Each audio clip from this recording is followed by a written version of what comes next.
մատն է, Ծիծաղը դեմքի զարդն է, ծիծաղը դեմքի վարդն է, ով կծիծաղի հաճախ, ամենա երջանիկ մարդն է։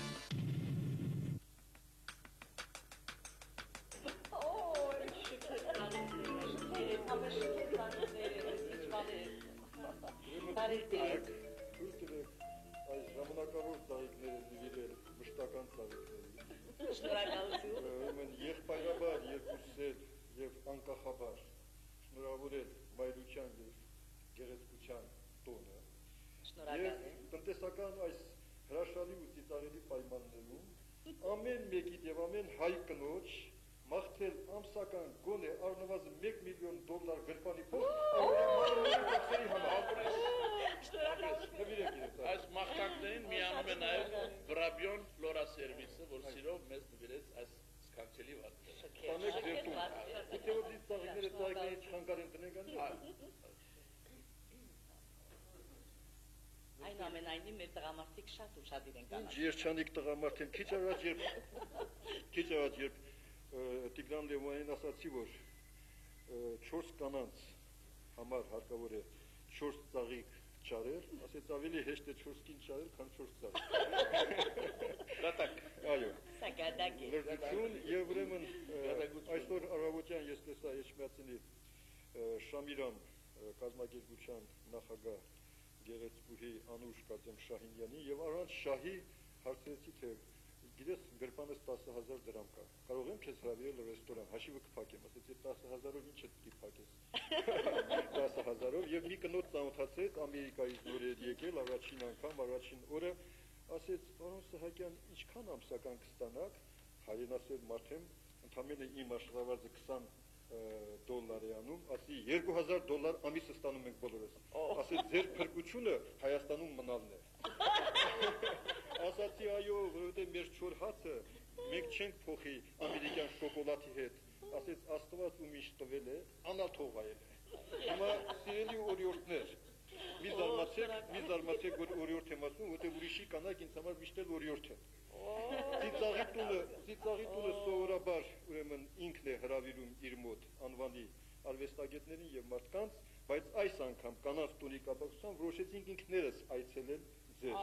Որովհետև տղամարդկանց օրը կտրվի, տարվա մեջ օր չունեն կանանց ձեռքից եւ ուրեմն իսկ կանայք 2 օր ունեն, հերիք չի, հիմա ուզում են ամեն օր կանանց օր լինի։ Ուրեմն պետք է դիմանանք, այո, եւ ես մտածում եմ, որ կանանց նկատմամբ վերաբերմունքից է երևում տղամարդու ինչպիսին լինելը։ Պատկերացրեք, եթե աշխարհում կին չլիներ, ինչքան հանգիստ կապրեի, բացում ինչքան հանգիստ, ինչքան տխուր կլիներ, այո, եւ ես կանայք իդեալական ամուսիններ են ուզում եւ միշտ դժգոհ են։ Դեպ այսօր ես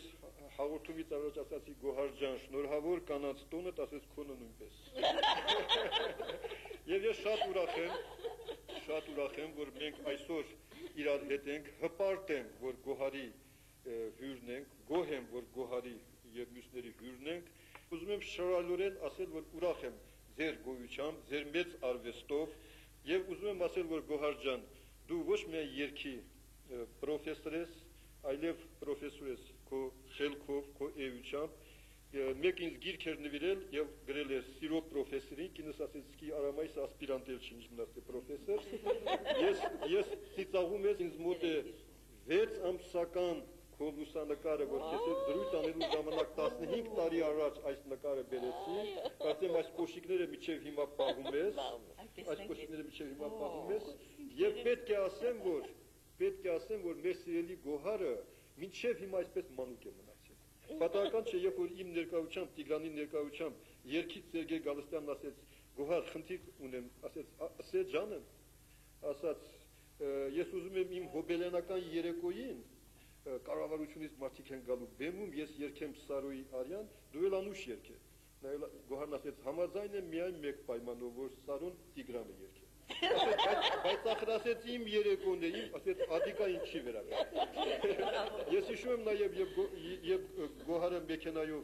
գնում էինք տեղ, Տիգրանն էր վարում, արագ ոստիկանները կանգնեցրին, գոհարի պետք է փրկում ասում է ներեցեք պարոն ոստիկան Տիգրանն ուղղակի հարբած է դրա համար է արագ քշում ուզում է փրկի եւ ես շատ լավ հիշում եմ Մարտիրոս Սարյանին տված ես լավ պատասխանը թե գոհար ինչ կա օպերայում թե ասեց հեղափոխության մասին ներկայացում եմ դնում ասեց սկիզբը պատմի ասեց ինչու սկիզբը դե ասեց հեղափոխության վերջը հայտնի է ինձ շատ հետաքրեց նաեւ ձեր պատասխանը թուրք դիվանագետին երբ նա ասում է Տիկին գոհար ինչու են ձեր երգերը տխուր իսկ նա ասում է ատիկա ձեզ պետք է հասնել թե ինչու են մեր երգերը տխուր եւ վերջացնելով իմ այս փոքրիկ խոսքը ես ուզում եմ ասել երբ Տիգրան Լևոնյանի հետ գնում էինք հանդիպման Տիգրանն ասեց գոհար այս ոզնին պիտի գնա կատակիր անի ծիծաղեն ես ինչ անեմ որ խնդան գոհարն ասեց Տիկո դու լուրջ խոսե խնդացող միշտ ալ կգտնվի եւ ես ուրախ եմ որ այսօր այստեղ է նաեւ մեր սիրելի երգիչ Ռաիսա Մկրտչյանը մեր էստրադային լավագույն երգիչը որի մասին դպրոցականներից մեկը գրել էր ես այնքան շատ եմ սիրում Ռաիսա Մկրտչյանին պատահական չէ որ նրա անունով է դրված Ռասիա կինոթատրոն իսկական գեղեցկուհի երգչուհի հայուհի վերջերս միտեղ լողազգեստ էի գնում աղջկան ասացի մի լողազգեստ նայեց ինձ ոտից գլուխ ասեց տղամարդու թե կնոջ իսկ ես տեսնում եմ որ իսկական կինը այնտեղ է շատ ուրախ եմ որ իմ ձախ թևում նստած է մի գեղեցկուհի մասնագիտությամբ դերասան Յուրի Ամիրյանի կյանքի ընկերուհին եւ երբ նրանք իրանց հետ տեսնում եմ քայլերից ման գալիս փառավորվում եմ հիշում եմ ռադիոյի մի աղջկա որին ասացի ամուսնացած ասեց էնել ոնց դուք այդպես էնել ոնց եք ամուսնացած եւ երբ որ Տիկինս կատակով մորս ասած գիտես Արամայիսը ման է գալիս ասեց ման գալը առողջարար է թող ման գա ուրախ եմ որ ես ման գալիս տեսնում եմ այս հաղորդումից առաջ Զանգեսի ասի Ժենա մի քիչ հիվանդ եմ ասեց գիտես պարավական մեթոդներով բուժիր ասի ես տարիքում ինչ պարավական ես օրիորդական մեթոդներով կարող եմ բուժվել ասի մանավանդ զարանցում եմ տակությունից ասեց հիմա լուրջ մարդիկ են զարանցում ինչ մնաց բաները չեն զարանցել շատ ուրախ եմ որ այսօր ես ծանոթացա մեր հրաշալի նկարչուհիներից մեկին որի նկարները բոլոր ցուցահանդեսներում լինում են Քնարիկ Հովանեսյան որին երբ որ զանգահարեցի ասաց Արամայի ջան խնդրում եմ ինձ օպերատորին ասես որ ինձ հերվից ցույց տան որովհետև արեգակին պետք է հերվից նայել կարելի եթե շատ մոտենաս իմ շատ նման է իմ զոքանչին ականջկանչի եւ ուրեմն որտեղ իմ զոքանչի ձեռքում է գտնվում մեր ընտանիքի միջուկային զենքի կոճակը եւ ես ուզում եմ խնդրել մեր տաղանդավոր տաղանդաշատ եւ հանրապետության ամենագեղեցիկ տղամարդուն իզնից հետո մեր սիրելի Տիգրան Լևոնականին ներողություն Լևոնյանին որովհետեւ նախ եթե հնարավոր է նա պատմի թե ինչպես է նրա բախտը բերել ամուսնանա իմ քույրիկի հետ այո ինչպես ամուսնացա գիտեք գոհար իրար հետ ներկայացում ենք խաղում թեմտիմաց ուրեմն խաղը լրջացավ հա այո գոհար այդ շատ լավ է 40 տարի վերջապես միկին գոհ է իր ամուսնուց խնդրեմ սիրելի Տիգրան ես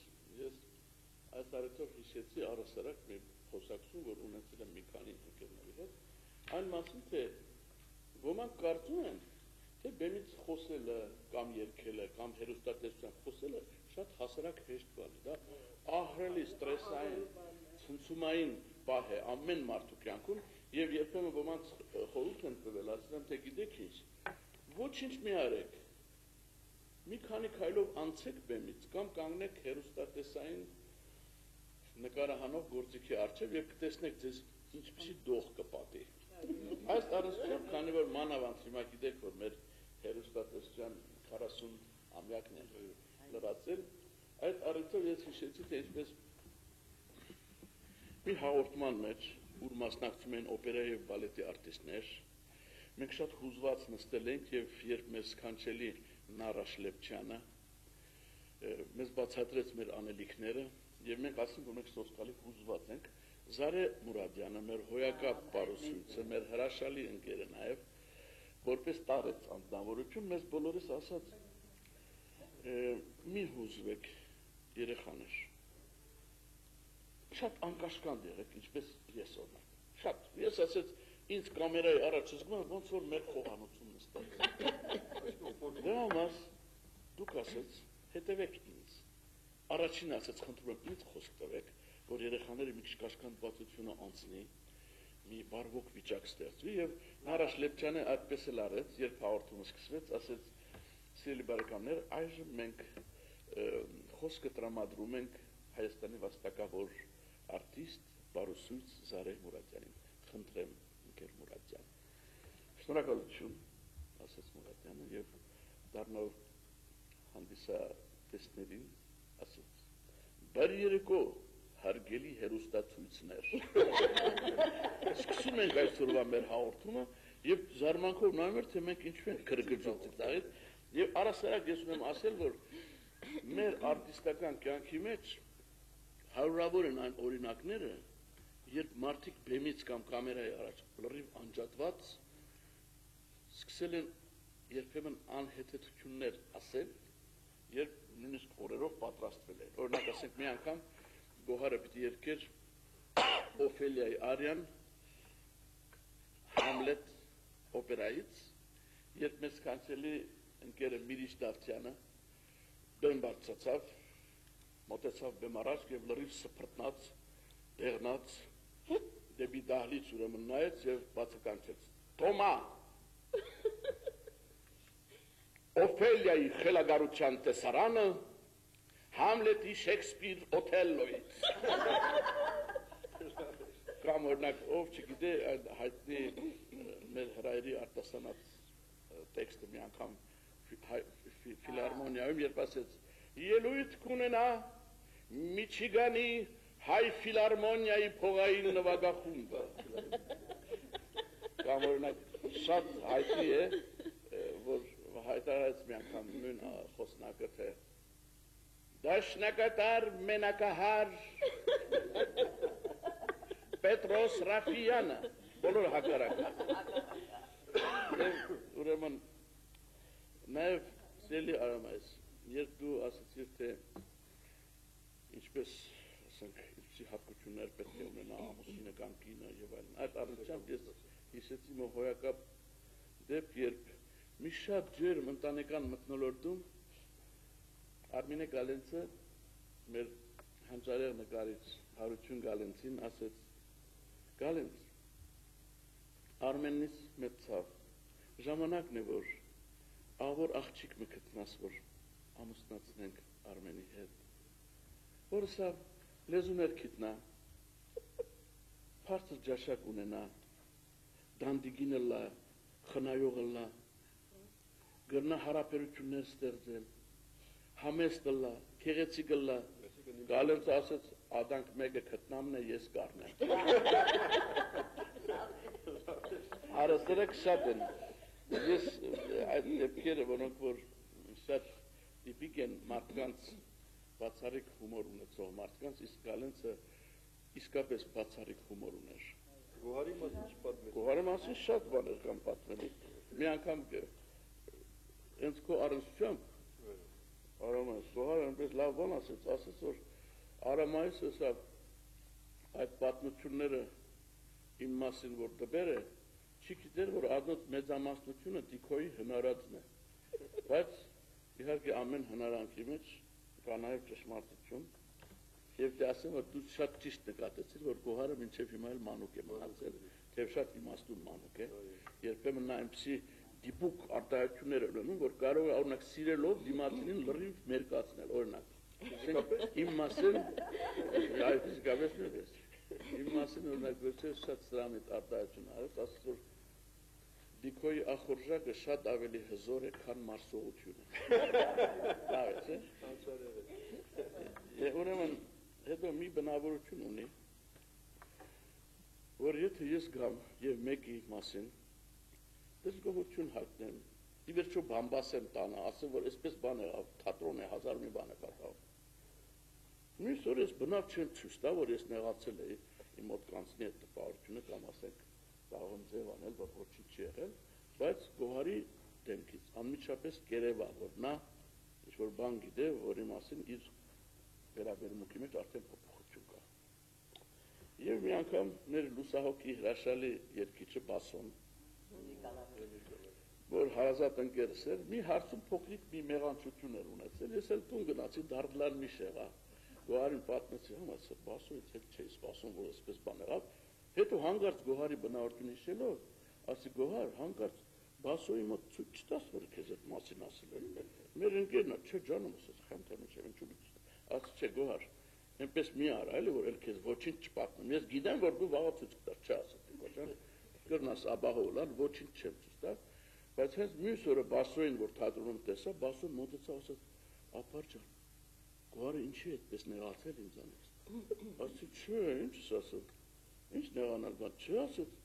Այսօր առավոտ ասեց, կոնսերվատորիան տեսա, ասացի, «Գոհար, բարև քույրիկ ջան», ասեց, «Բարև Աբուշ»։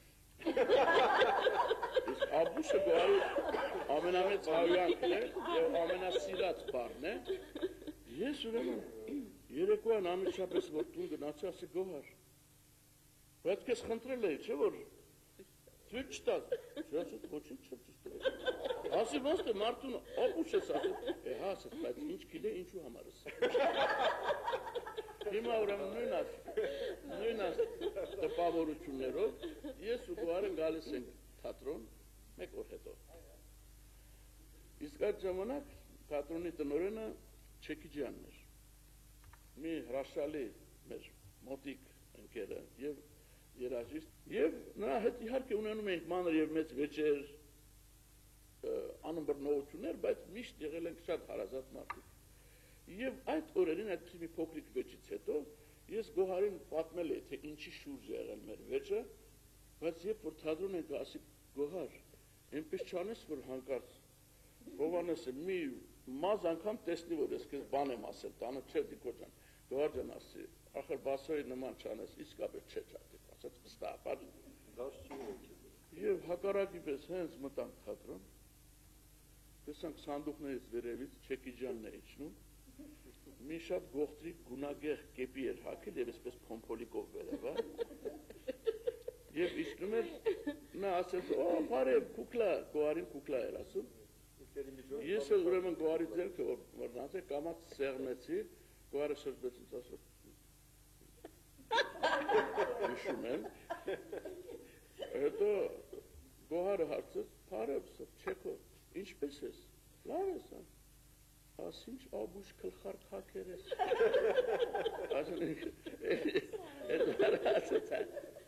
Բայց դե ասեմ, որ իհարկե թատրոնի մարդկանց կյանքում շատ են դիպասները, որոնք եթե կոնֆլիկտային են, բայց միաժամանակ շատ ծիծաղելի են։ Եվ իհարկե թատրոնի մարդիկ ինչքան որ շուտ վիճում են կրվշտում իրար հետ, բայց շատ շուտ էլ հաշտվում են։ Բայց ուրեմն ես ենթադրում եմ, որ ես մեր խոսակցությունը չէ, մոնտաժի պիտի հետո հետ առաջ պատվաստներ։ Կարող է իմ ուժեղ տեղերը հանես, եւ քոփուլ տեղերը հանես։ Ծիծաղը դեմքի զարն է, ծիծաղը դեմքի վարն է, ով չի ծիծաղում հաճախ, ամենադժվար մարդն է։ Ծիծաղը դեմքի զարն է, ծիծաղը դեմքի վարն է, ով կծիծաղի հաճախ, ամենա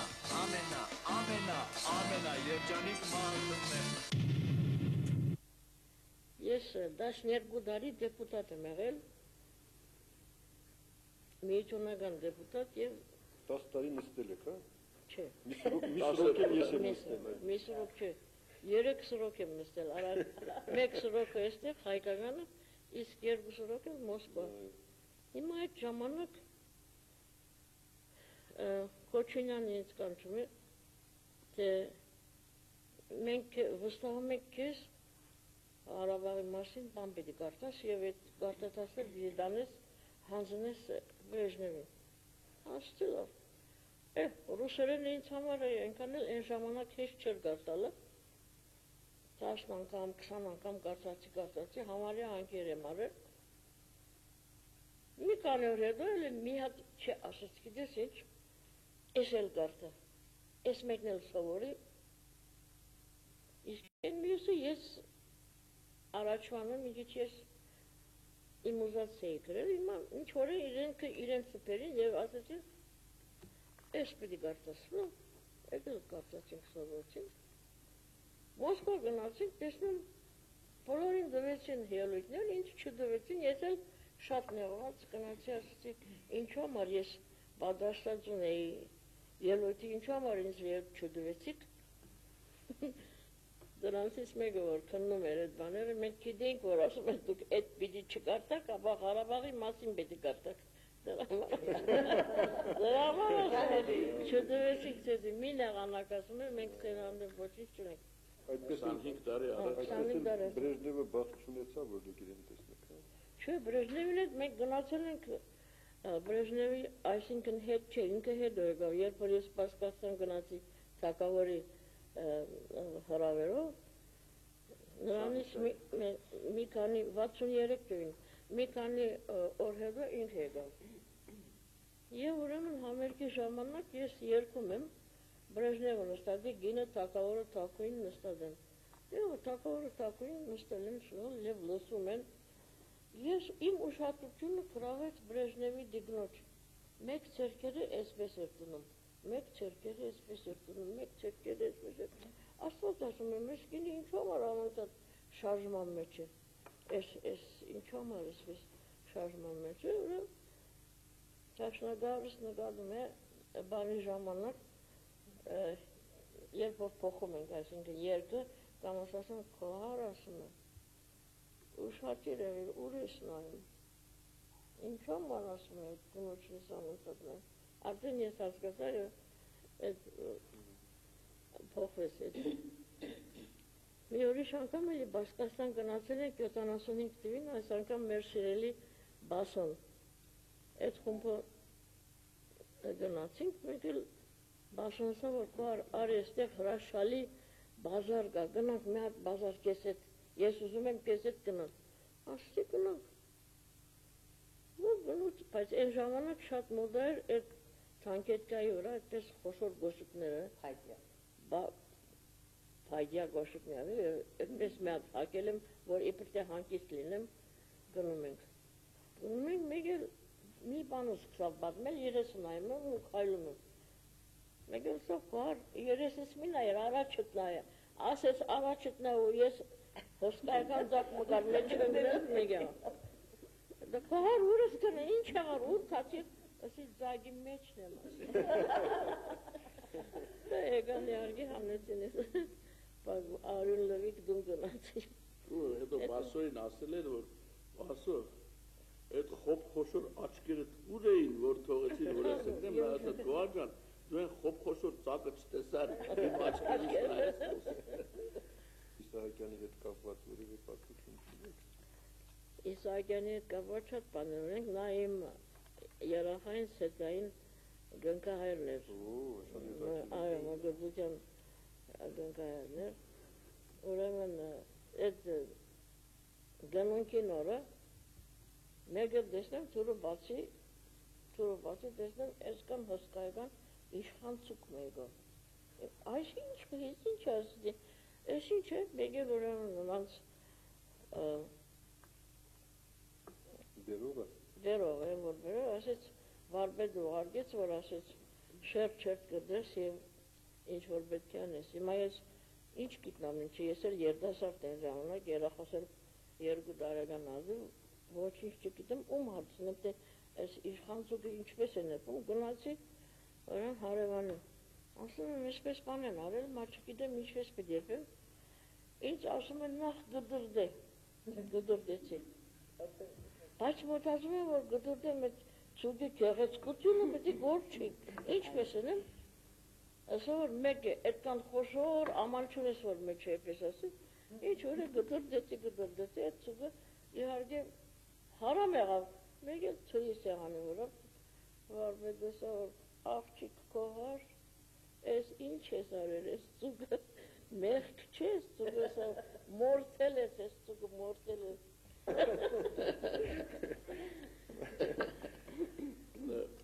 Ես պատնեմ, որ եմ գոհարի հետ առնցված բան, ծովափին մի անգամ եղավ մի դեպք, որ իսկապես շատ մեծ փոթորիկի ժամանակ հանկարծ մի մոր ճիչ լսեցինք, որ բոլորիս ցնցեց եւ նայեցինք իսկապես այն դրոշակի մոտ ինչ-որ մի երիտասարդ երբեմն անհայտանում էր, երբեմն երևում եւ խեղդվում էր։ Ես ոչ թե դրա համար որ շատ քաջ եմ, այլ երևի ներվերս թույլ էին, քան մնացած բոլոր տղամարդիկ։ Ես ուրեմն ընթացքում հանվելով նետվեցի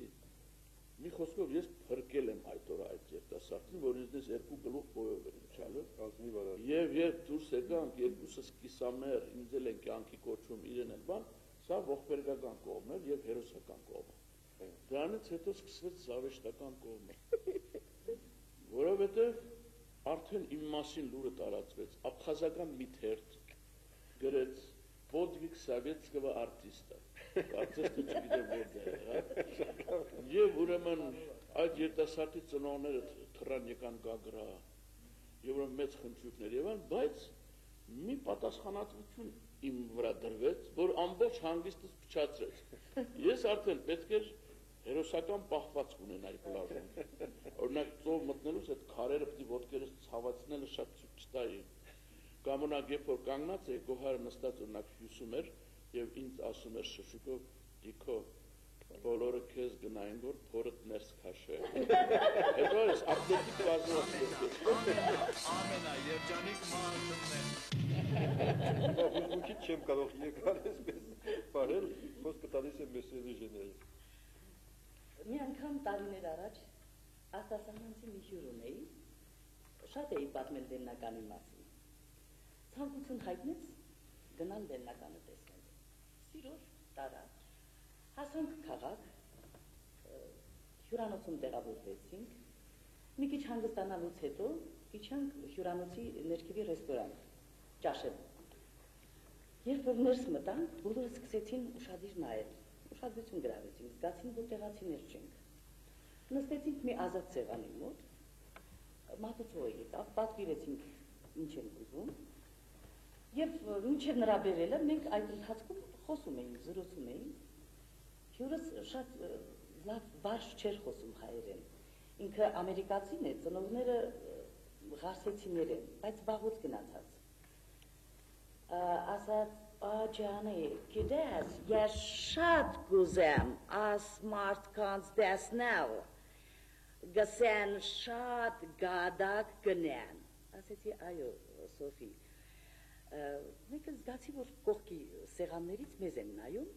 չանցավ մի 2-3 րոպե, սեղանին շամպայն ուղարկեցին, շոկոլադ, գիտեք, գյուղրեցիները շատ հյուրասեր են,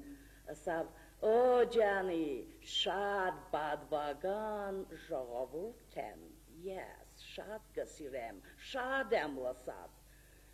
Չանցավ մի քանի րոպե, այդ շոկոլադ եւ շամպայն ուղարկողը մոտեցավ մեր սեղանին։ Ասաց գինովցած էր, գավաթը ձեռքին մոտեցավ, դիմեցին, ասաց Քուրջան, կենացդ։ Ինչ կան կռնաս Լեննագան գալ իմ կապուց վրա տեղ ունեց։ Հետո դիմեց հյուրին իմ ասաց, ես իմպորտնի քրոջ կենասն էլ կուզեմ խմել։ Ասաց, Քուրջան, որտեղ կաբրիս։ Ասավ, Կալիֆորնիա, Ֆրեզնո։ Շատ լավ է Քուրջան։ Հəbə մարդ, ես գյոզալım Լեննագանը թողած։ Հնչի գնակ հասնեն ջանդմի ծերը։ Ես հիշում եմ Լեննականում կանաչ հակած ման եկել, ինչպես է եղել այս դեղին կանաչ չէ, 70-ական թվականներին նոր էի եկել արտասահմանից, բնականաբար ինձ համար հագուստներ էի բերել, ուրեմն գնացել էինք հյուրախաղերով Լեննական, հյուրանոցից դուրս եկա, այսպես սեթևեթելով, հագիս դեղին գույնի Անդրևանոց, երկարաչիտ դեղին գոշիկներ, մինչև ծնկից վերև, դեղին զգեստ, մազերս էլ դեղին, դուրս եկա փողոց, հանդիպեցի մի տիկնոջ, ասացի, ներեցեք, ճրճրան Վարդուշի խանութը որտեղ է, ես շատ եմ սիրում այդ բարբարով խոսել, որովհետև շատ հոգեհարազատ է, իմ ծնողներն ղարսեցիներ են, ասաց, տիա, հրաբարակի վրա է, ձախ թարավ, ասի լավ, շնորհակալություն, քայլերս ուղղեցի դեպի փողոց, խանութը, այսպես գնում եմ, մեկը զգացի, որ ինչ-որ մեկը գալիս է ասում, Քուրջան, մեր ոբեմ, Քուրջան, շոր եկա ասացի, ինչ է, քա ինչեղ սիրուն ես, ինչ խոր ձված է եղնից։ Դեղին է, էլի։ Տարիներ առաջ խաղում էինք հասնածնի հյուսիսից ներկայացումը, գիտեք, բոլորը տեսած կլինեք, մեր ներկայացումից հետո ֆիլմը նկարահանվեց, այս ներկայացմանը զբաղված էին մեր թատրոնի անվանի դերասանները, հրաշալի դերասաններ Դավիթ Մալյաններ, Թաթուլ Դիլակյան, Գեգամ Հարությունյան, Սիրան Ալավերդյան, Վարդուհի Վարդերեսյան, ես էլ խաղում էի հարսնացուի դերը։ Մի օր գնացել էինք հյուրախաղերով տարբեր շրջաններ, ներկայացման ընթացքում մի տեսարան կա, Խնամիների տեսարանը։ Հայերը պատմում են, թե ինչպիսի բերք են ունեցել այս տարի, Թաթուլ Դիլակյանը պատմում է, եւ շատ հումորով է Թաթուլ Դիլակյանը, եւ համովոտ ուներ, ասած, այդ վերջի տարիներն էլ Թաթուլ Դիլակյանի այնպես սկլերոտիկ երևույթներ է սկսվել նրա մոտ, դժվարանում էր բառերը հիշել։ Մի տեսարան կար, ասում էր, ինչ գինի էր, պետք է ասի, Մերոնը քեզ օրինակ, հանկարծ մոռացավ։ Կողքին նստած Գևորգ Չեփչյանը շշնջաց, սա ոգևորված հանկարծ հիշեց այդ բառը, նորից ինչ գինի էր, մեռելը քեզ օրինակ։ Երկար ժամանակ դահլիճ այդ քրքիջը չէր դադարում։ Հիշում եմ մի անգամ էլի նորից կապված այդ ներկայացման մեջ խաղում պետք է ես երգեի ու մտածեցի Վարդանի պիտի ինչպես երգեմ, ասեց դեռ ռուս աղջիկը ոնց կերգե ռուս աղջնակը, այդպես պիտի երգես։ Ասեցի լավ, բառերը դե արդեն գիտեի, տեքստի մեջ ասում էի բարի լույս, բարևձեզ, բարի երեկոտ, բարի գշեր, ցտեսություն, հույրիկ, եկբեր, այրիկ մայրիկ, ասեց, հա, լավա, երգի, ասեց շատ մեղմ կերգես, շատ բարի Վարդանի, կաշխատեմ։ Ես հիմա հանդգնում եմ երկչույների կողքին։ Ես էլ եմ երկչույն։ Չէ, Գար Միխայելովա Մրայսյան։ Ասած երկի, ասած սիրով։ Գարունը երևան, սիրունը երևան, վարդերս պարում, չամպիթը երևան, ուրելը գինամ, ուրելը մինամ, կեզեմ Ավիտյան, սիրուն երևան, կեզեմ Ավիտյան, սիրուն երևան, իմ ժողովրդի վրշկլսի Երևան, իմ ժողովրդի վրշկլսի Երևան, իմ Հայաստանի զրտնես Երևան։ Այդպես անջուվեց։ Մի անգամ նորից երիտասարդ տարիների բաներ եմ պատմում, գնում էինք համերգների եւ լավագույն նորից մեր լավագույն էստրադիկների հետ Ժան Էլոյաններ, Բաբկեն Ներսիսյանը, Մետաքսա Սիմոնյանը, մեր չքնաղ Մետաքսա Սիմոնյանը։ Ուրեմն ես որպես երիտասարդ ինձ ասացին, որ 5 րոպե պետք է զբաղեցնեմ։ Հա, լավ, շնորհակալություն։ Ասեց 5 րոպե կարող եմ զբաղեցնել, ասի լավ։ Ուրեմն մտա եւ պատկերացնում եք ջահեր ժամանակ բարալիկ Շիմշատ։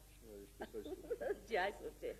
Ուրեմն սկսեցի կարդալ բանաստեղծություններ եւ այլ զգացի, որ ոգևորված ժողովուրդը հանդիսատեսը ինձ ընդունում է։ Ասեցի, ոգևորվեցի, նորից շարունակեցի, 5 րոպեն անցավ 10 րոպե, 15 րոպե, հանկարծ մուտքից կուլիսների մոտ կանգնեց ուրեմն Ժան Էլոյանը, գլուխը մցրեց, ասաց, «Єдեք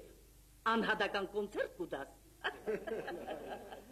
Ես իբիջալոց մի անգամ առիթ եղավ մի շատ լավ ազնիվ հավաքի ժամանակ լսել, թե ինչպես է մեր սիրելի Ժենյան նմանակում, ասենք, Վարդուհի Վարդերեսյանի Ջոնի եւ միաժամանակ Մետաքսեին շատ լավ նմանակեցի։ Եթե ես խնդրեմ որպես հաղորդման Ջոնին կասի մի փոքրիկ Ծերանոդը բանդե բաբա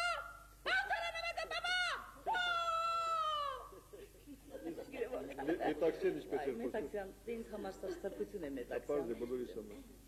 Մետաքսյան շատ սիրուն կարդում էր, հատկապես Սիլվա Կապուտիկյանի մուրը նվիրված բանաստեղծությունը ասել։ Վաղ թարամեց սիրուտ գարունը մայրին, ամփույթ մահը խլեց տարա, շուտ տարա, ու միայն ես մնացի քեզ մտերիմ, որպես կորած սիրո մի հուր, իմիցավ։ Կոյակաբա հիշում եմ։ Մի բան էլ հիշեցի հանք։ Գուրգեն Ջանիբեկյանի 70-ամյակն էր, շքեղ երեկո էր, կարծեմ Գոհար Միխայելովնա, դուք էլ կայիք, չէ, հրավիրված էիք։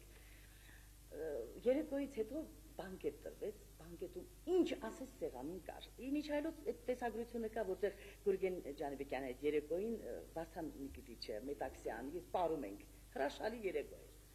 Հետևյալ օրը Ավետ Մարկի չգիտեմ ինչու ներկա չէր այդ երեկոյին, հետև հետևյալ օրը եկավ, ավետ Մարկիչը ասում եմ, շատ երեխայի անմիջականություն, եւ այդպես էլ գնաց մինչև վերջ երեխա մնաց։ Երանի այն արվեստագետին, որ կկարողանա պահպանել այդ անմիջականությունը, երեխայի անմիջականությունը։ Այո։ Ուրեմն մոտեցանք ասեցին, ավետ Մարկիչ, ինչու չկայիք այնպիսի մի շքեղ երեկո էր, ինչ բանկետ տվեց, սեղանին ամեն ինչ կար, խավիար, խորոված, քյաբաբ, քյուֆտա, իշխան, ասաց, երկար այսպես պաուզա տվեց, ասաց, տո, իշխան չերելի, բակտակ կդեր, բակտակ։ Ոբզի շատ չնախանձի, իդեպ այսօր մեր սելի գոհարն ասաց, Տիգրան, սեղանին ինչու շոկոլադ չես դնում, Տիգրանին ասեց ափսոս է, որովհետև չուներ։ Ամենա երջանիկ մարդն է։ Հուսալի է, ես կարծում եմ, որ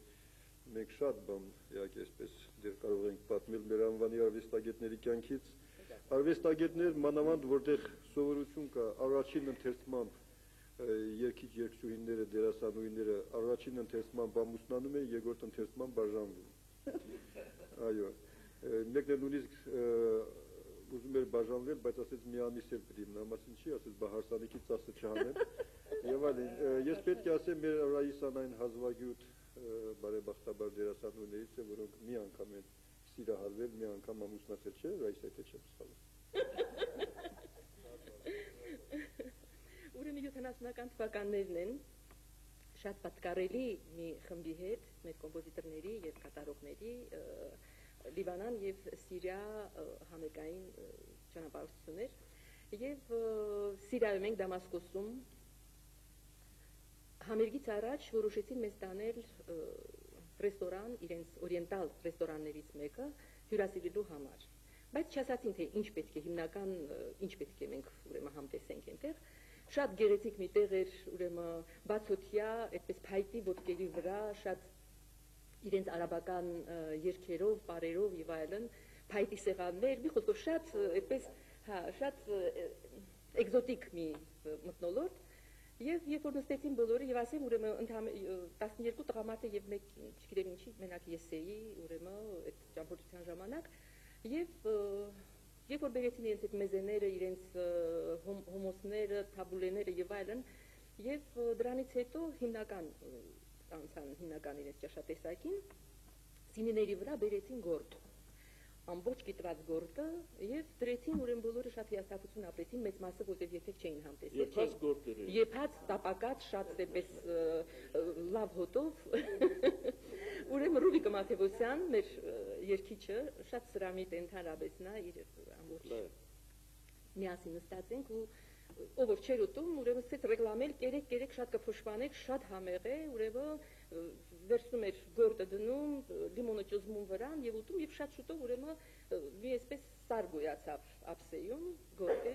եւ սկսեցին սրամոտել ձեր արվել եւ այլն եւ այլն։ Հիմա ուրեմն կիսա սոված, մյուսները այսպես բան վերադարձել եք ուրեմն համերգի ընթացքում Ռուբինը պետք է երկեր սիրելիս երգը Մադագունյանի երգը, ուրեմն եւ երբ որ սկսեց ուրեմն երգել, գիտեմ սիրում ես ինձ ու լալիս ես թափուն սիրելիս, դարիրարամ, ավաղ նրա գրկում, բայց դեռ ինձ ես գրկում սիրելիս։ Մի խոսքով այս երգը պիտի երգի եւ ուրեմն սկսեց Գիտեմ սիրում ես ինձ ու լալիս ես գրկին, կվա, ուրեմն Վահանը Միրաքյան այն ժամանակ ուրեմն բալի կուլիսների ետևում կատակի ձևով ուրեմն երկձայն եւ չախումբ էին այլ կվա, ուրեմն ես մեն Ռուբենը խառնվեց բեմում ուրեմն չհասկացավ թե սա որտեղ է այս ձայները եւ սկսեց ուրեմն երբ որ հասկացավ թե ինչումն է բանը սկսեց ուրեմն շատ քախ ծիծաղել եւ շատ վարակիչ ծիծաղ ունի, դա հասցեց դահլիճի առանց հասկանալու թե ինչի է Ռուբենը ծիծաղում, ինքն էլ սկսեց ծիծաղել եւ ուրեմն Ռուբիկը իրեն չկորցրեց, ուրեմն շուռ եկավ, ասեց որ այնքան գործ են կերել, որ իրանց կորցրել են։ Այսպես դեպք ուրեմն իմ Լևոնի ասած, ուսում Տիգրանի ասած ուրեմն այն բարեկապակցությամբ թե ինչպես բեմում մարդ կարող է իրեն լրիվ կորցնել դա իմ առաջին այսպես ելույթներ դեռ կոնսերվատորիայի առաջին կուրսում էի այն ժամանակ դաշնամուրային բաժնում, բայց արդեն երգում էի եւ Օրբելյանը գտնվում էր Ուկրաինայում այնտեղից ձայն երաշտական դպրոց, որտեղ որ ես աշխատում եմ, եւ ասաց, որ Ռայսա ջան, պետք է շտապ կերպով գաս, որովհետեւ մեր երկչուհին բացակայում է, մենք երկչուհի չունենք, մեկ ամիս հետո պետք է Մոսկվայում լինի Հայաստանի օրեր, ուրեմն շատ անհրաժեշտ է, որպեսզի դու գաս։ Այստեղ կազմակերպել էին կուլտուրայի մինիստրության եւ կոնսերվատորի խոսքով ինձ բաց թողեցին, ես գնացի Խերսոնում էին իրենք,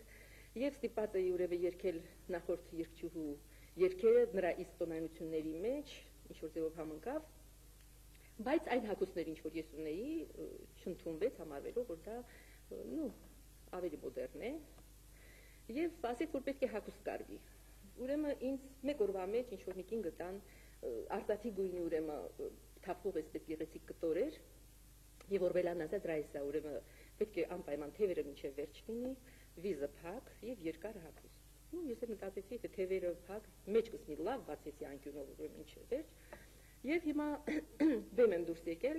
ուրեմն նա որ տեսավ, ասեց, что это ты сделала? Асю, вы сказали, ուրեմն մեր բանակցությունն է գնում բեմում, вы сказали, что спереди и рукава должны быть закрытыми. А сзади, Асya, сзади вы ничего не говорили. Հիմա բեմ եմ դուրս եկել, ուրեմն արդեն այդ մտքերով, որ ես սխալ բան եմ արել, 4 տրամբոնների հետ չեխական մի երգ է, ուրեմն եւ ինչ արուտ ասեմ, որ դա նավաստիների համար ցերեկային ինչ որ մի համերգ էր, լեփլեցուն երիտասարդ նավաստիները լցված, ուրեմն հանկարծ մի պարուհի ունեին ճիշտ է, բայց ինչ որ երիտասարդ աղջիկ է դուրս գալիս, ուրեմն շատ աժոտաժով ընդունվեց այդ իմ մուտքը բեմ եւ երկվում է այդ երկը, մեկ էլ հանկարծ երկից կեսից ես զգացի, որ իմ կրունկս խրվեց, ուրեմն երկու տախտակների արանքը։ Այդ բեմահարտակը շատ հին էր։ Եվ բացարձակապես ինձ կորցրեցի։ Սկսեցի կրկնել նույն բառերը անընդհատ, ամբողջ միտքս այն էր, թե ես ինչպես պետք է ոտքս հանեմ այս տախտակամածից եւ տախտակների արանքից եւ ուրեմն ինչպես պետք է դուրս գամ, արդյոք կարողանամ ես ոտքս ոչ մի կերպ դուրս չի գալիս, ուրեմն մի կերպ տղաներին հասկացրեցի, որ մեկ քարակ էլ ավելացնեն եւ արդեն երբ որ պետք է գլուխ տայի, կրացա, ուրեմն ոտքս փոկելով այսպես կրունկը դա առաջ բերեց շատ մեծ ուրեմն ծաղի այսպես պորտկում. Եվ հիմա մյուս բանը, որ Օրբելյանն ինձ ասաց, «Постарайся лицом к публике выйти со сцены». Այսինքն ես ունեի խնդրեմ նորից գլուխ տալով, մեջքով գնալով։ Ուրեմն արդեն մի 4-5 քայլ էր մնում դուրս գալուց, երբ որ ուրեմն մեկ ոտքս, հետո երկրորդ ոտքը, երկուսով խրվեցի նորից այդ տախտակների արանքում։ Իներցիայով այսպես երերան եղա, բայց զգացի, որ ես այստեղ կրծում չունեմ, արդեն չեմ կարող երկու նորից նույն ձևով դուրս գալ։ Ոտքերս հանեցի եւ գոբիկ դուրս բացեցի բեմում, ուրեմն առաջ բերեց շատ մեծ ինչ որ խանդավառություն, բայց դրանից հետո մնաց իմ մեջ շատ մեծ վախ եւ կոմպլեքսներ, ասենք բեմ դուրս գալուց ամեն անգամ վազում էի, տեսնեի թե ասենք ինչպիսի բեմ է եւ դրա համար երկար տարիներ հաստ կրունկներով կոշիկներ էի ուրեմն պատրաստում, որ կարողանայի բեմ։ Տես կարգի ուրեմն բան եւ հիշում եմ նորից Ռուբիկի հետ կապված, մենք Ռուբենի հետ շատ ենք ճամփորդել, երևի իմ արտասահմանյան ճամփորդությունների մոտ 80% մենք միասին ենք, ինչ որ ճակատագրի բերումով եղել միասին։ Ուրեմն 92 թիվն է, Լոս Անջելեսում ենք, այնտեղ ուրեմն ես եմ Մելիքն է, Մավիսակալյան եւ Ռուբերն է։ Եվ Օշակար Մինասյանի նվագախմբով եւ չախմբով համերգներ էին, մեկ համերգ էր բարեգործական, բայց շատ մեծ մասշտաբի համերգ, որից նրանք շատ մեծ գումարներ շահեցին, ինչ որ է, հիմա ուրեմն շատ շոկ է, երկու հարկանի գեղեցիկ վիլլա է եւ լողավազանով։ Մելիքն ասեց, որ ես ուզում եմ լողանալ, Ռուբիկն ասեց, Մելիք, սպասի, ես եմ հիմա գալիս, վազեց վերև, ուրեմն եւ վազելով եկավ եւ ուզեց որ դուրս գա եւ իրեն բանանի դեպի բակ դուրս գա, որտեղ ուրեմն լողավազանն է, առանց նկատի առնելու, որ պատուհան էր ամբողջ եւ այնքան մաքուր, եւ մաքրության եւ պարզության առումով որակյալ պատուհան, որ չէր զգացվում, որ փակ է դռները։ Եվ ուրեմն գլխով խփվեց Ռուբիկը եւ ուրեմն ջարդեց այդ պատուհանները։ Իրեն ոչինչ չեղավ, ինքը գնաց, հետո գիշեր ուրեմն եկավ Ռաֆիկը Շաֆրեզյան, այդ տղան, որի տանը մենք հյուրընկալում ենք, ասեց Ռաֆո ջան, տես ինչ ստացվեց, ասում է, ես չտեսա որ բան, վնաս չունի Ռուբեն ջան, ասեց, սա կմնա հիշատակ։ Եվ իսկապես 94 թվին մենք նորից Լոս Անջելեսում ենք, նորից Ռուբենի հետ, Ռաֆիկը կանչեց մեզ իր մոտ հյուր Եվ ուրեմն գնացինք, տեսանք որ այդ պատուհանը իսկապես նա ձեռք չէր տվել, այլ ինչ-որ շատ նուրբ ցանցերով։ Եվ հատուկ երկրորդ շերտը ներառել դռների, որ որպես հիշատակ, որ իբր այստեղ Ռուբենը ջարդել եւ անցել։ Շնորհակալություն Ռաիսա Մաքսիմովնային, ներողություն Հրանտովնային։ Իդեպ ես գիտեմ, թե որտեղից է առասացել Ռաիսա անունը։ Պարզում է, երբ Ռաիսա Մկրտչյանի հայրը Հրանտը պատերազմում իմացել է 24 տարեկան հասակում, որ աղջիկ է ունեցել, հերագիր է տվել, թե անունը դրեք Ռաիսա։ Հարցել են ինչու,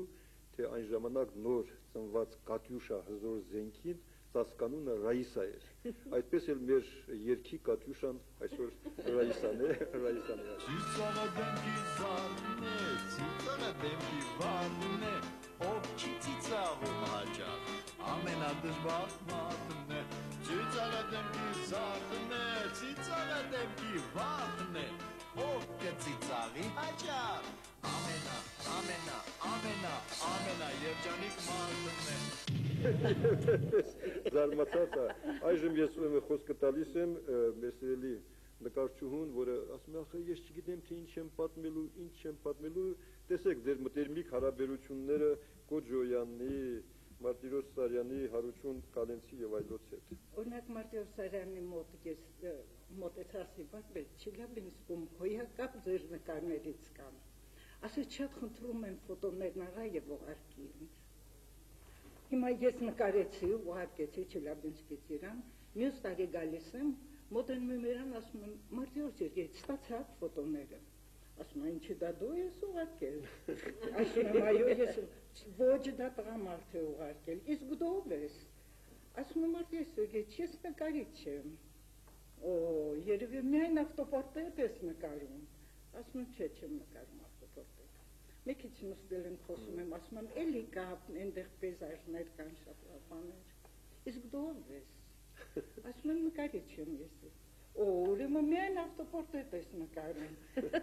Այդպես ամբողջ երեկո ինքը հենց աչքն ինձ ընկնում էր, ասում էր, դու երևի միայն ավտոպորտրետ ես նկարում։ Ինքնանկար։ Երևի համայվել է ձեր գեղեցկությամբ եւ մտածել է, որ այդպես պետք է։ Կոջյանի հետ էլ նույն պատմությունն էր։ Հենց ինձ տեսավ, ասեց,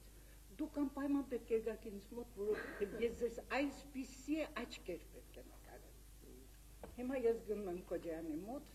շատ շոկ օր էր։ Ինքը դուռը բաց արեց եւ Բարտիկով էր։ Ասեց, դուք ներս մտնեք, նկարները նայեք, ես մինչև շալվարը սակնեմ։ Բայց պատրաստ եք։ Կանանց առանց շալվարի են թվում։ Բարտիկով էր։ Ասում Բարտիկով էր։ Ու ես ներս եմ մտնում, բա ինքն ասեց, բայց զգուշացեք, բոլորը շեդևրներ են այնտեղ, պատրաստ եք։ Ես ներս մտա եւ տեսա, բոլորը շեդևրներ էին։ Ես այնպես էի հիացած, ես իրան ինքան կոմպլիմենտներ արեցի, որ մյուս օրը ինքը հիվանդ պարկացել։ Ինքն էլ պատրաստում էր իր առաջի պերսոնալ ցուցահանդեսին Մոսկվայում։ Դա առաջ Իրանը պետք է լիներ։ Եվ այնպես էր հուզված, չէր կարողանում, ոչ մի նկարը ինքը չէր ընդունում։ Ասում էր, սա էլ աթույլ, սա էլ աթույլ։ Հիմա ես եկել եմ տեսնում եմ բոլորը շեդևրներ են։ Այդ այնպես խոշոր վարպետ էր։ Դրա հազարան բուլբուլը կարելի է դնել բոլոր մեծ վարպետների շեդևրների առաջ։ Գլուխ գործոսների։ Իսկ Գալենցը համարյա թե իմ ընկերս էր։ Գալենցն ինձ հաճախ նկարում էր եւ մենք կոֆե էինք խմում, իրար բաժակներ էինք նայում, նա ասում էր դու կլինես Փարիզում, ես Էյֆել բաշն եմ տեսնում, ես իրան նայում եմ, իրան նույն բաներն եմ ասում, ոչմ դա նկարեց 3 հատ իմ պորտրետներից եւ ամենքից հաջողը ինձ նվերեց, դա Գալենցի շեդևր։ Երևում է դուք ավելի շատ նկարվել եք, քան նկարել։ Դե ես այդ վարպետներին չէի գնայի նկարելու, այն ժամանակ ես երիտասարդ էի, իրանք Իսկ մի փոքր դեպք պատմեմ Լենինգրադից։ Լենինգրադը այդ ձմեռ այնքան ցուրտ ձմեռ էր ու շատ վատ տաքացնում էին։ Մենք բոլորս հերթ էինք կանգնում, որպեսզի տանը վարտվի, այնտեղ տագջուրն է ստան։ Հիմա կանգնած են բավականին խոշոր հերթ է։ այդ հերթի մեջ մեկ էլ մի հատ կին ինձ ասում է դուք ով եք, ասի я արմянка, այդ հերթից մեկը դուրս եկավ, բարձր ասեց արմянка, ես էլ չեմ պատասխանում, ու դիմեց ժողովրդին ասեց А вы знаете, армяне едят розовое варенье. Նախի Մուրաբան։ Այսօրվա հաղորդումը այնքան շատ ռուսերեն հնչեց, որ կարելի է հանգիստ ցույց տալ մոսկովյան հերոստատեսության։ Հասկանալի կլինի, այո, շատ շնորհակալ եմ Տիկին Քնարիկ։ Ես տեսնում եմ, որ իմ սիրելի, ինձ համար շատ սիրելի երգչուհին մտմտում է, ինչ-որ բաներ է հիշում։ Ես շատ ուրեմն Մարտիրոսյանը դեսպիսի տեպք ունենք, մենք ինքը հա ասում էր որ կար արի քեզ նկարեմ, արին նկարեմ եւ ես էլ դարին երկու անգամ արտասահման էմպրեսարիաների հետ համերգներ, այստեղ օպերայում համերգներ ներկայացումներ եւ այլն ժամանակ չէր լինում, ինչ մեղքսպայում չէի կարողանում վերջը մտածեցի որ շատ ամոթ կլինի պետք է գնում ու գնացի զանգ տվի ասի վարվեց վերջապես ասի ես հիմա ժամանակ ունեմ մի ամիս դեռ չեմ գնում չեմ գնալու եւ գիտեմ որ դուք ես նկարեք գնացի նստեցինք սուրճ կմեցինք եւ խորսավ երբ որ դղամարդը գնոջ ժամացություն է տալիս ինչքան պիտի սպասե Ասի որ դե վարվեց, շատ պիտի 20 րոպե մի ժամ սպասե։ Ես ասեց 25 տարի քեզ սպասել եմ։ Այնքան ամաչեց ու չգիտեի ինչպես պատասխանել իրեն։ Մարտիրոսյանի հետ կապված մի շատ անուշիկ պատմություն։ Գնացել էի շուկա, երբ հանկարծ նկատեցի, որ մեր հրաշալի արվեստաբան Շահեն Խաչատրյանը Մարտիրոսյանի հետ շուկայում է եւ ուրեմն վարպետը մի գեղեցիկ զամբյուղ էր թևել եւ մոտենում էր մրգեր վաճառող գյուղացիներին եւ ինքը ձեռամբ ընտրում էր միրգը շատ երկար բարակ նայելով հրճվելով մրգի գույնից, ձևից, վայելում էր և դնում էր զամբյուղի մեջ։ Եվ երբ հարցնում էր գյուղացուն, թե ինչ արժե այս մեկ նուրը, այդ ժամանակ գյուղացին վարպետի ուսի վրայից նայում էր Շահեն Խաչատրյանին, որը դժվարագույն մի գերխնդիր էր իր առաջ դրել գյուղացուն հասկացնելու, որ դու հիմա փող մի վերցնի, ես հետո քեզ կգամ։ Եվ նրանք այսպես նայում էին, հա, բայց որ հարցնում էր վարպետը, ինչ ասում են հետ, փեշ քաշա, վեկալ, գնաբան, շատ անչափ շնորհակալ եմ ասում էր վարպետը եւ մոտենում էր հաջորդ գյուղացուն եւ այդտեղ մեր Շահենը նույն մնջախաղը կրկնում էր եւ իսկապես դա վարպետի վրա բարոյական մեծ անուշ տպավորություն էր թողնում եւ նրանք Շահենն ու վարպետը հեռացան ես լսեցի այդ երկու գյուղացիների խոսակցություն որ մեկը մյուսին հարցրեց ախպեր էս հալիվոր նովեր մյուս ասեց չիդեմ բայց կորտելս տեղած միլիցապետն է սա այդ հարցվորն էլ ասեց հա վալլահ ասեց երևում շատ մեծ պաշտոնի է ուրեմն մի անուշիկ դեպք էլ հիշեցի ես եւ Ներսես Հովհաննիսյանը Թբիլիսիում ենք մի ներկայացում ենք դիտում հայոց թատրոնում անկեղծ ասած չեմ էլ հիշում ինչ ներկայացում էր բայց շատ լավ հիշում եմ դրվագը ուրեմն բեմառաջի մոտ մի աթոռ էր դրված եւ Վլադիմիր Իլիչ Լենինը իսկրաթերթներ ընթերցում աչակողմյան կուլիսներից ներս է մտնում Կամոն եւ Կամոն Լենինի հանգիստը չխանգարելու ակնհայտ նպատակով շշուկով ասում է բարև ձեզ Վլադիմիր Իլիչ իսկ Վլադիմիր Իլիչ շատ խորասուզված իսկրայի ընթերցանության մեջ չի լսում Կամոյի ասածը սա այնքան էլ դուր չեկավ Թբիլիսյան հանդիսատեսներին որտեղ գիտեք, որ կամոն թիֆլիզեցի է, եւ թիֆլիզեցիները շատ մեծ գուրգուրանքով են վերաբերում կամոին, եւ երբ կամոն երկրորդ անգամ մի քիչ ավելի բարձրացան ասեց. «Բարև ձեզ, Վլադիմիր Իլիչ»։ Դալիճի երրորդ շարքից մի հայ քիչ բարձրանալով ասեց. Լենին, կամոն բառով է տալիս, Լենին։ Ուրեմն Լենինը շարունակեց չլսել, էլի շարունակում էր կարդալ, այս անգամ կամոն ավելի բարձր ասեց. «Բարև ձեզ,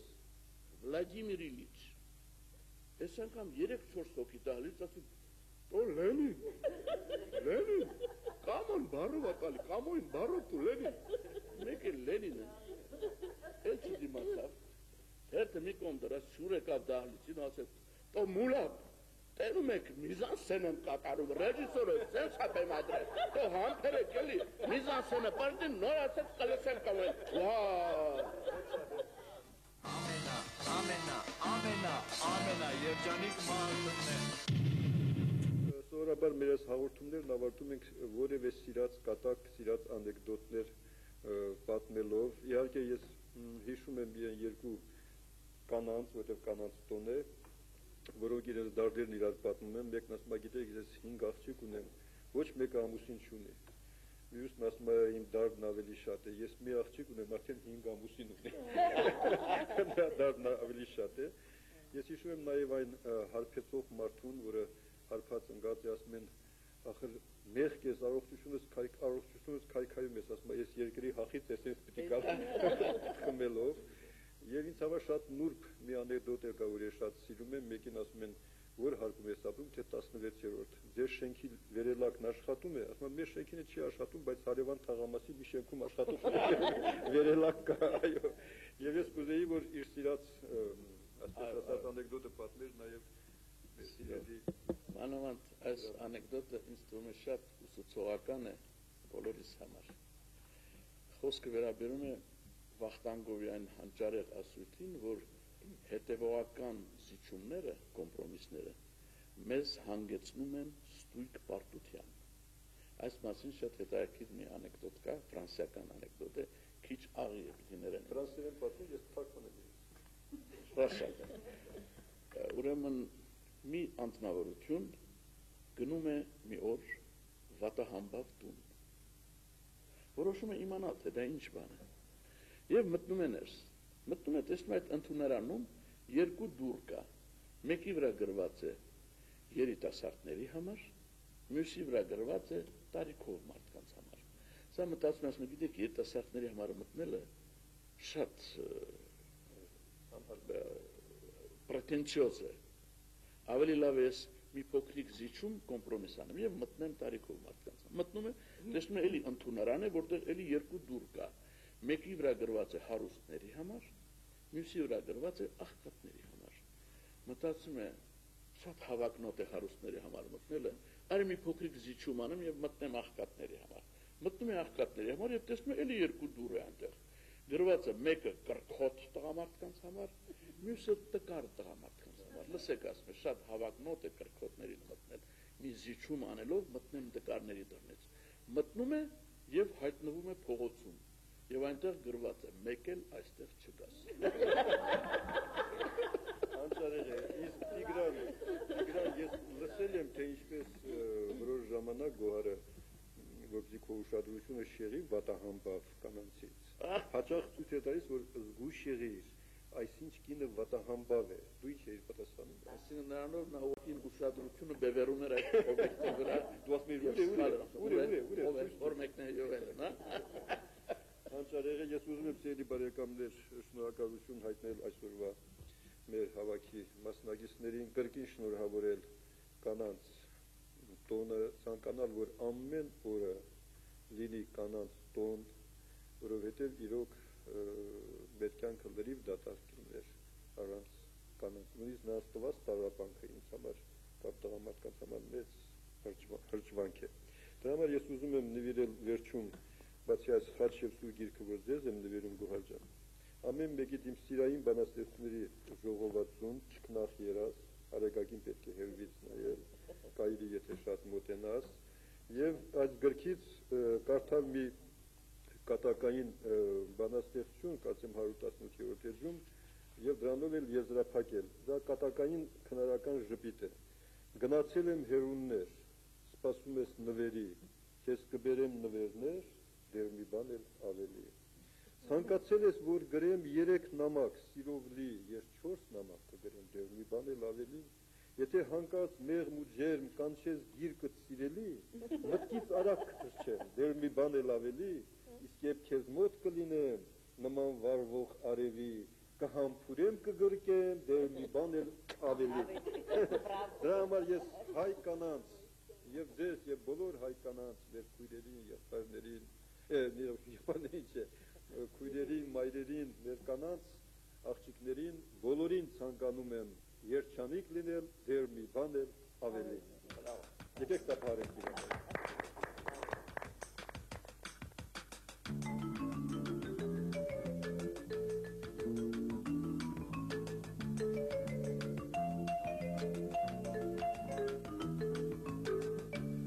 Եթե տխուր եք,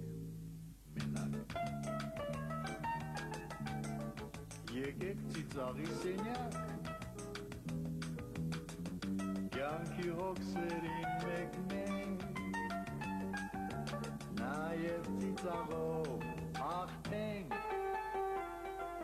ծիծաղը դեմքի զարն է, ծիծաղը դեմքի վարն է,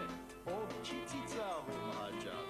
ամենադժվար մարդն է, ծիծաղը դեմքի զարն է, ծիծաղը դեմքի վարն է, ով կծիծաղի հաճախ, ամենա երջանիկ մարդն է, ամենա երջանիկ մարդն է,